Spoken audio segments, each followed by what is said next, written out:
H&R Pardner Protector. It's a 12 gauge pump that I got at Dick's Sporting Goods for under $200 stock. Now, obviously this isn't a stock setup.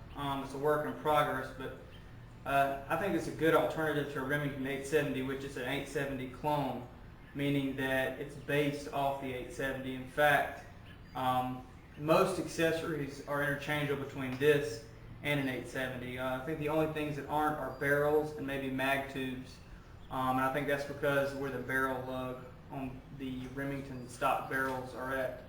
I know that they can be modified to work with an H&R Pardner Protector, but I don't know how in depth that process is. So I just kind of wanted to go over some of the main points of actually why I think this is a better gun than the Remington 870 Express that you'll see in most stores now.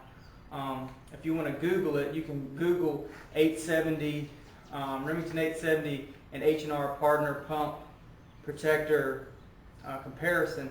And a guy out there actually who works in metallurgy bought an 870 and bought an H&R Pardner Protector 12 gauge and chopped them up. He had an 870 Express and chopped them up and actually found that the metals used in the H&R Pardner are actually better than an 870 Express. The action's smoother. It's a little heavier, but I actually think you get better metals with the H&R versus an 870 Express. And I don't know all the details and all the terminology there, but I would recommend, if you're thinking about getting an 870 or an H&R, look it up and read that post. Just Google it and you should be able to find it pretty easy. That's pretty interesting. Anywho, if you have an 870, you'd be able to tell that looking at this one, there's a little bit different of a profile here. The 870 is a little more rounded. This is kind of more square. I actually think this looks meaner for a tactical shotgun, which is really what this is designed for, because it comes with a mag tube that I believe is 5-in-1. Where a hunting style would stop here at the foregrip. This has got 2 more round capacity. There's a guy out there that actually makes a 2-round extension for this, for the mag tube. It's flush with the end of the barrel. I think it adds 2 rounds. You can't use one that's meant for a 870 because it'll either, if you get a 1 round, it'll end like a 1/2 inch short. If you get a 2 round, it'll go past the barrel, which I don't think would be a good thing. So, but there is a guy out there, just Google it, and he makes one. I think he sells it for like $65, $70. Don't quote me on it. I haven't bought one, as you can tell, but I'm thinking about it. And if I get one, I'll augment this video. Anyway, I'll go over some of the things that I've added onto this. First off is the forend. It's a 3-railed Mako Group tactical forend. It was really easy to switch this out. I just, you take a little tool. You can actually use needle nose pliers and just spread them out, and there's a little nut that comes out of here, and you can pull it off and pull the other one on. It does have a 2-rail slide, so that I think that's a little more sturdy than some of the cheaper shotguns. And this price point will only have 1 slide rail, and I think that's just, you're asking for trouble there if that thing gets bent up. There's nothing else to kind of support the other side. But anyway, this forend, it's got a Picatinny rail going all the way down the bottom, and it's got a little rail that you can screw on there or take it off on both sides. And on this side, what I've done is take a Streamlight Nite-COM. It's not really meant to be a weapon light, but it was cheap. I think it was like 40 bucks. And at the time, I actually liked the light a lot, just to have as a handheld light. And since I didn't have anything on my shotgun, I went ahead and put it on there. I'll kind of go over the Nite-COM. It's not really meant to be a weapon light, like I said, but I think it works well as one. If you don't need something for long range, you're not trying to throw light way out there. First thing you'll notice on this one is there's a little clicky. I doubt you can read that, but it says safe, xenon, high LED, low LED.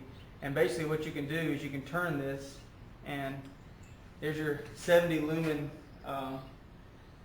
xenon incandescent bulb.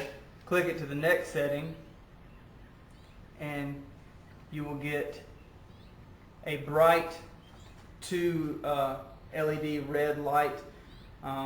It still throws light out there. If you're in a dark room, you can you can see with it, but it's not, you know, it's red, but other people can see it too. So you really have to have your night vision preserved. But if this is something that you wanted to turn on in a situation where you didn't want to instantly give away your position to someone way out there or ruin your own night vision, this would be a good option where you can see in the room at night or see wherever you're at night, not really burn your own night vision out.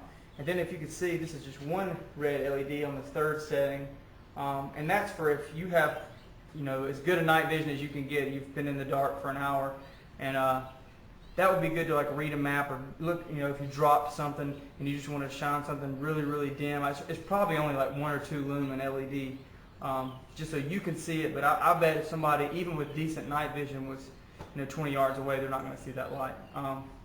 It's interesting. I'll probably end up throwing a Streamlight Polytac LED on here. I have one on my AK and on my AR, and it's a really nice weapon light. 220 lumens, I think, or 120 lumens, I'm sorry.